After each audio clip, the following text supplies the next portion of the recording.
here we are, another episode. If it be a podcast coming to you, we're flying over to Brooklyn here today on a sleepy Sunday. I Oh, have Caroline Strickland with me, out of Brooklyn, singer, songwriter.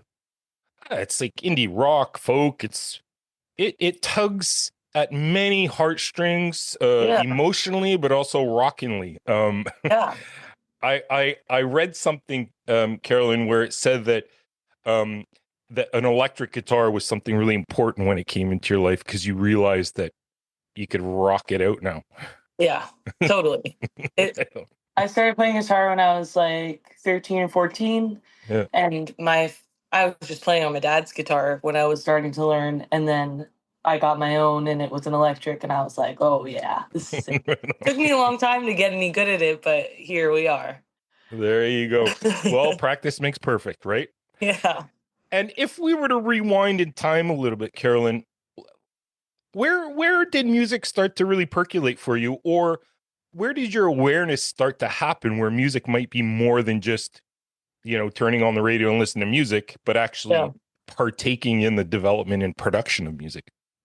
I think in terms of like listening to music actively, I've done that since I was a kid, and I am a music lover and always have been. But then Mhm. I decided, I was like, oh, I think I want to make music and write songs when I was in high school. I started a band with two of my friends. The band was called Rip Rocks, RIPROX. And Nice. it was the shortened version of the phrase "Rest in Peace, Roxy," which was our drummer's Okay. lizard that died. And so Okay. that's like how you name bands when you're Of 16. course. And you, Of course. um, in his basement every day of the week. But yeah, so we started this band, and I mean, I didn't write much for it at the start. We did covers, we played Sweet 16s, we played our prom. We weren't any good, but we had fun. But I mean, that was the time that I was like, I really dove into the stuff with the band, and we all stayed together through college. But then I moved to New York, and the two other members of the band stayed in Virginia. So then that's when I started my solo stuff, like right when I moved to the city. Okay, interesting. Yeah. And you mentioned that you didn't start writing songs until a little bit later on. W- What was that transition like? Like, when did you realize that songwriting was something that you liked to do and wanted to do? I mean, I think it was we were in this band and in high school, and but we stayed together through college. It was all of our first years of college, and we were like, we need to write a song and be a real band and have original music. So Right. we commissioned basically our she played violin, Cecilia, our violin player, and she also played guitar. We just were double guitars. Like, you got to write a song for us because she was the smartest of us. So you can write a song because you're smart and it's going to sound good. She wrote us a great song, our first ever original. And then from there, I was like, wait, I want to do that. Hmm. I was maybe not jealous, but I was like, and we're best friends. We're still close to this day. But like, Cool. I just was like, wait, I want to do that. And I think I could. And I was excited by the idea that Cecilia and I knew would be so different in the way that we wrote. And I was like, oh, everybody has to bring something to the table for this to be a real band. Otherwise, this is just Cecilia's project. And nobody wanted that, even Cecilia. So anyway, I wrote my first song for us, which was called Green Eyes. It's out in the world. You can listen to it. We put it out, and it's fine. It's fine. Sure. But you know, it's the first song that I really wrote, that I was like, Cool. I'm trying to write a song.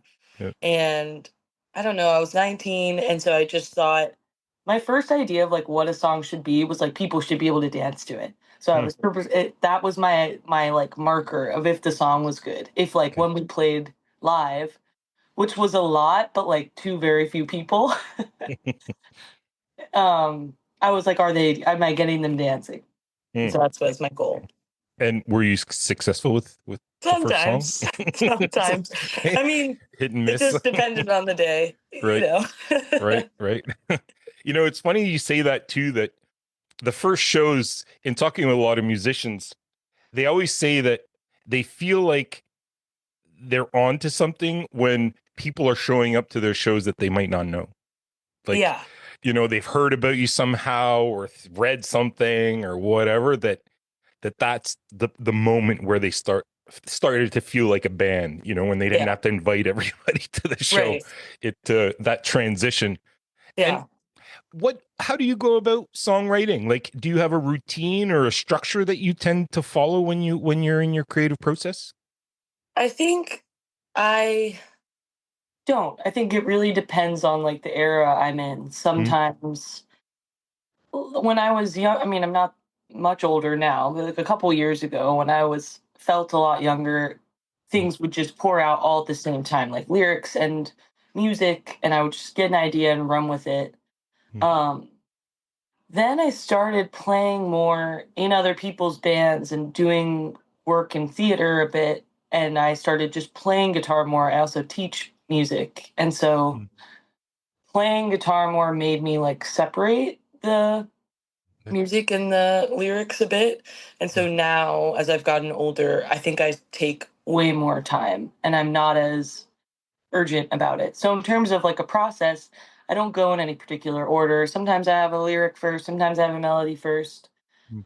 you know, and it's more just about piecing them together. And I used to think that that was like not organic and that if I was writing a song that way, and it didn't just come out like magic, it wasn't any good. But I think Mm. now I realize that that's what you think when you're 19, how songs are made. And then you realize, like, oh, I guess that's not. I guess you have to Mm. work really hard. Right, So that's right. what I'm coming to learn now as I'm writing new stuff at the moment. Cool. And do you have, like you were saying, like in your earlier years, like it would just pour out of you? Have you maintained that in the sense that you never hit walls, or do you hit walls sometimes where you just kind of like, I'm searching for something to come? I hit walls for sure. I hit a Hmm. big wall between like my first ever EP I put out, which was only 3 songs. It was called Watch. And then Hmm. after I put that out and I was trying to write for my second EP, which is the one I just put out, Martha's Calling, I was totally like it was like a year and I just was so a lot of it I think was in my head where I Mm, just anything that came out I was like that's no good and I would scratch it and I would mm, be really self-deprecating. mm, But yeah, I also think there was a genuine in that year like genuine lack of inspiration and lack of focus as well. I think it goes both ways. Like you have to give as much as you're getting to right. whatever muse you get from. And Mm, so I wasn't giving a lot, so I wasn't getting. And then I kind of, I don't know what re-clicked. I think it was because I like went through a breakup, and so that's like classic. That's mm. classic fodder for songs, and so Right. that was a good revamp. So thanks for that, for that person. Right. Yeah, Was most of your latest Martha's Calling, was that a lot of it based on that period of time when you're going through that struggle and breakup? a lot. Like some of it was, yeah. The song Chinatown, which is the last track, and the song what's right before it? I know all the songs. Prettiest Girl of Heaven. That song, both of them are like I wrote after I went through this breakup Hmm, a year and a half ago now, a long time ago. right. But there's 3 songs before that on the EP, Loving You Right, Martha's Calling, and Single Action Army. All of them I had written before, but in this during this relationship that I knew was ending. I Hmm, wrote Loving You Right like about how I was like, it was months before we broke up, but I was like, this, I just have this terrible feeling. And it was so hmm, sad. hmm. Yeah. Um, Yeah. but yeah, It's I think it's surrounding interesting, eh? it, Like how those darker periods or harder periods open these doors to areas which maybe if we were happy we wouldn't find, oh or yeah, everything was content. Do you find that it's harder to take a rosy perspective on your songwriting, in the sense that, you know writing about unicorns and rainbows and stuff like that just is much more difficult than when something's tugging at your heartstrings? totally. Yeah. Yes. I Mm, recently was trying to write my next project. I'm hoping to do a full length. And so I'm trying to write a lot and just, get the best ones out of writing a bunch. And right. I was trying to write a song the other day that was just like a pure like love song. Not that I'm in love Mm, at the moment, but just like what could that look like? And right. even writing it, I was like, there's something like dark about this. Like I don't have the ability to be so pure in Mm, that like goodness. I don't think anybody does. no, And I so agree. yeah, I do Mm. find it difficult to be like rainbows and unicorns, even though I like to feel that way in my daily Right. life, Sure. but I don't think it comes out in the songs, no. Yeah, it's a little harder to inspire, right? When you're just Yeah. like feeling great and it's Yeah. like, what am I going to tap into? I got to have something to tap into. Um, Totally. and Caroline, when you were putting this record together, I read that Martha is a imaginary figure or a figure that helped you inspire a little bit. Can you tell us who Martha is?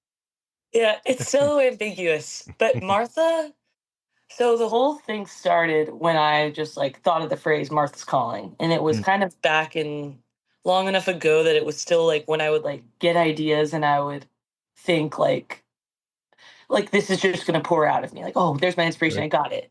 So I Mm, had this idea, Martha's calling, and it kept like ringing in my head. And I really wanted to do like a concept EP, and I wanted mm, it to be about a character. And so you noted in the questions you sent me over, you noted that I said I was a painter, and that I was talking about like my character that I had made up. right. So I was never a painter, but I made up this whole character Mm, who was a painter of like set design at the ballet, and like mm, he was going through block and he didn't know what to paint for the ballet basically. And so it mm. was, I never wrote it out. It was all that was in my head. But Martha, I was trying to decide like is she going to be like this character's love interest, or is she like his agent? Is she his boss? Is she Mm, someone random he meets on the street? So that was the origin, and I knew Martha just because I liked the name and because I was basically trying to discover like I am this character, I'm this like painter, but it's really me, but I wasn't like admitting it. mm, And I felt like who am I, who who or what emotion is like being like really weighed down right now within mm, me. And so would it be coming from like the lover? Like is my relationship, or like would it be coming from my boss? Like do I hate my job? Like what's making me so depressed? mm, Um and then I just kind of dropped it. I didn't like the idea.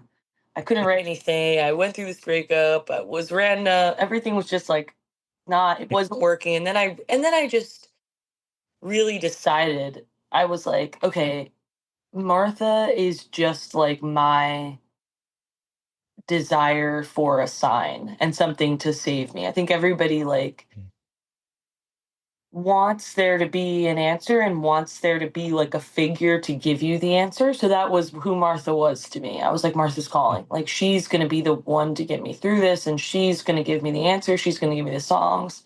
But mm, then, as I finished the EP, and the order of the EP matters to me, mhm, because on that last song, Chinatown, it's like the culmination of like, you've exited like spiritual delusion, and Martha has melted away, and there is mm, no more Martha. And like, now you're like sitting on the bench and you're accepting reality. So Martha is like mm, a figure, but she's more like an illustration of denial. And if, for me, what that looks like is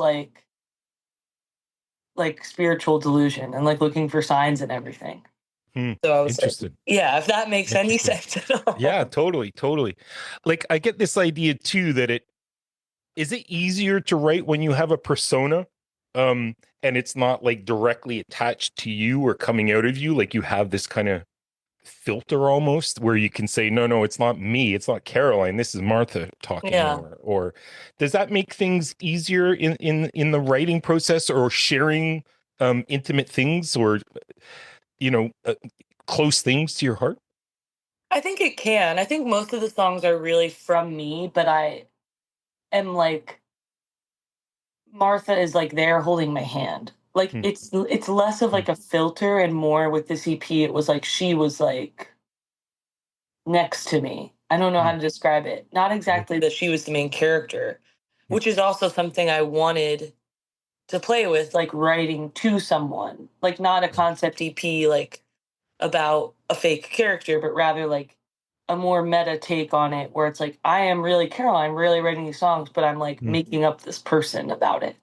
hmm. Um, Interesting, interesting. But yeah, I I don't mean, know. it has I kind of a tend to double write from meaning the too, heart. right? Because Yeah. Martha's calling is like what she's destined to do, or Yes, but it's yes, also she's calling you like, hey, pick the phone up. exactly. Like I saw your video and it's the red Yes. phone on the steps. And so it I'm has so this glad you got that. double Yeah. thing going on, which I really appreciate. Oh yeah, exactly that. I also read that the Prettiest Girl of Heaven has a really cool story to it. Yeah. And I know that it seemed to be a really tough time for you. Could you share some of the pieces of that you feel comfortable sharing? Oh, totally. I It was November 2023 and Mm, I had gone through this breakup really it had been like September and October. Breakups take a couple of months to settle in. And mm, so that fall was really bad. And I was working at a store called Madewell at the time, like in Soho, New York. It was just like a retail job. I didn't have a good steady job at the time. I was super broke. I missed my ex-boyfriend. Like mm, I was just life was could not have been worse. And I was left my shift. I was so and I still am. I will cry anywhere. I don't care about crying in public. And at that time I was crying a lot. So I was like mm, bawling, bawling, bawling my eyes out on the street. I was walking in Manhattan and this guy, just random whoever guy, yelled at me, "You are one of the prettiest girls of heaven." And maybe he saw me crying and was like, I'm gonna lift her up, but also like, don't yell at women. But I loved it, to be honest. Like I was like, it kind of made me snap back to reality a bit. mm. It was nice to have someone just yell at me. And as I walked away, I don't put this in the song, but he was like, "And you have a great ass." And I was like, okay, ignore that part. But the prettiest girl of heaven part, Yeah, I really latched onto that and then wrote this song. amazing, Yeah. amazing, great song too. Like Thanks. it feels inspired, Yeah. like something happened and you had to go and like get it out, which was great. I love it. Great story. Thank you. Yeah. It's so cool how some songs come to be, and you'll never forget those experiences. Yeah. They're like this attachment that you so looking back a little bit, I mean, it's only been out since March 7th, right? Yeah. You're the latest EP. How's your vision of it, Caroline? How have you felt the reaction has been towards it, and is it what you expected? Yeah. I feel really good about it. I mean, it's still a grind. I'm still a small Hmm. artist, but I definitely feel like this is the project where, like you were saying before, like when people you don't know react to your stuff, like that's been happening a lot more with this Cool. project. And I think it's, yeah, I'm just proud of it. I think it's obvious. It's the most like top level thing I've ever done and put out, and I think people appreciate that. I think I'm still such like a live show person, so Mm, I am like think more about like how are people reacting to my live shows now. If this EP right. can get them out to my live stuff, that's great. And I have a lot of good live stuff lined up for the spring. But yeah, in terms of reaction, I feel like people are liking it. I put out a video alongside the EP release for Prettiest Girl of Heaven. Mm, Um, and I think I'm really proud of that. I think people like it. Yeah, I mean, I yeah. overall I'm happy, and you're right. It's only been out a couple weeks, so I'm like Hmm. still, trying to get that first couple weeks, first couple months Yeah. excitement rolling. Yeah, Right. Are you enjoying the hustle of being an independent artist? yeah. I mean, it's a hustle. I Yeah. love that. I love it. Yeah. It's the best. I put out this EP with a label called Good Eye Records out of Beacon, New York, and that's been like a great help. You know, Mm, it's a small independent label, but like being with just having one other person behind the EP with me has been really helpful. So it's made the grind a lot less like intense, mm, but at the same time, like, with more success comes more grind, and with more grind comes more success. It's just the endless cycle of like absolutely. you work hard and then you achieve what you want, and then you have to kind of go off that. So I think just seeing the stepping stones of, you know, small achievements here in New York scene, and then like I hope it will progress outside of the city. For sure. It's intimidating but exciting. So yeah, I do like the grind. Well, it made it all the way up here to Hey, yeah. wintry ice freezing Canada. Seriously. And it's been a real pleasure. One thing that you mentioned before is the flow of the songs. Hmm. I can tell that it was paid. You paid a lot of attention to that because it has a really good flow. Usually, like Thanks. I have to listen to the whole thing because it's like no one feeds into the next and the next. Yeah. So I really appreciate that. Oh, good. And looking to your next, you say you're still songwriting. Are Yeah. you looking? Do you want to keep along the same vein, or are you going to try something different or a new producer? Like, what's your thinking now for the next project?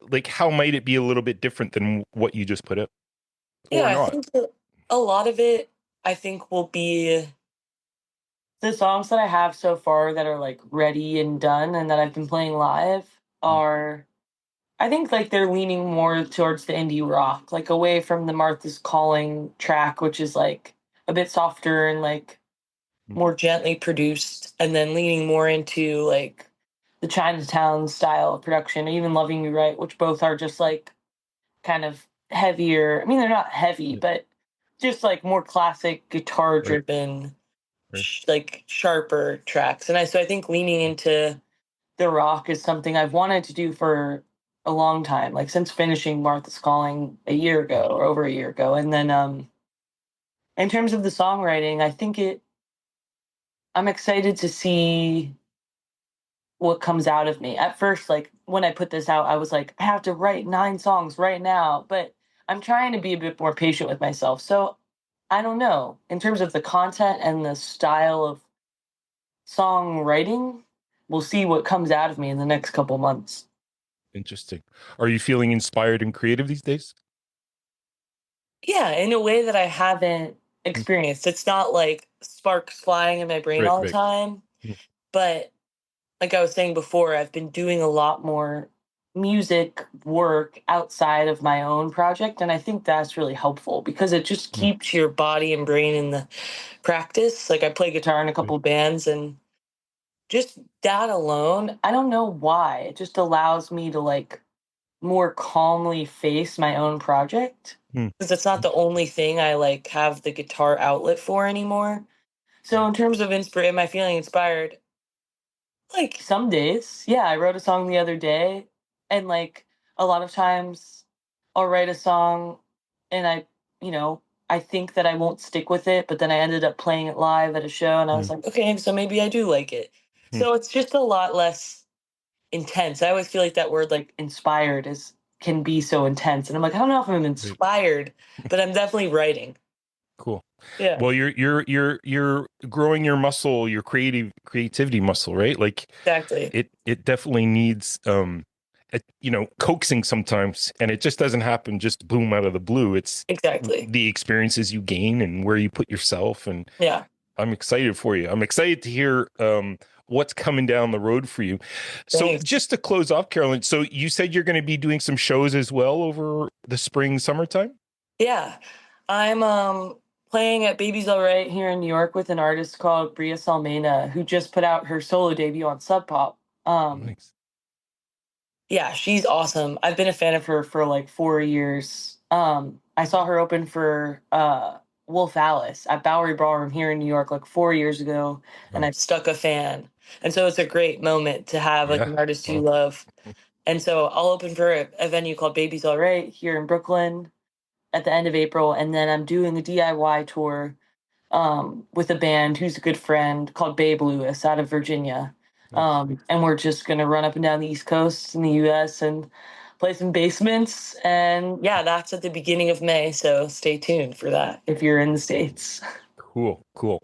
Well, listeners out there, please go and check out Carolyn. She's an amazing songwriter. Thanks. She's got some great moxie too to these songs. They're not they do tug at the heart, but they also give some driving, like maybe you'll dance. Who knows? You might. Maybe. And get a record, go see a show, buy a t-shirt, Yeah. support these independent artists. They need all the help they can get to keep creating these amazing EPs, LPs, songs, etc. Nice. All the best, Caroline. This has been really fun. Thanks for joining me today on this sleepy Sunday. Oh, This has been really fun talking with you, and I wish you all the best in the next year. What happens if you ever want to hop back on and talk about yeah. something else? Let's be in touch. Totally. Thanks so much. Really enjoyed Thanks. it.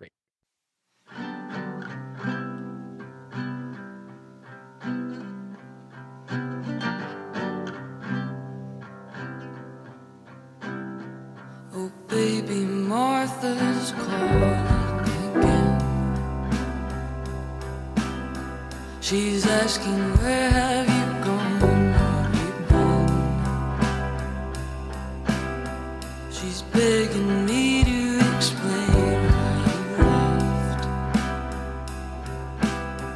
I say now, Martha,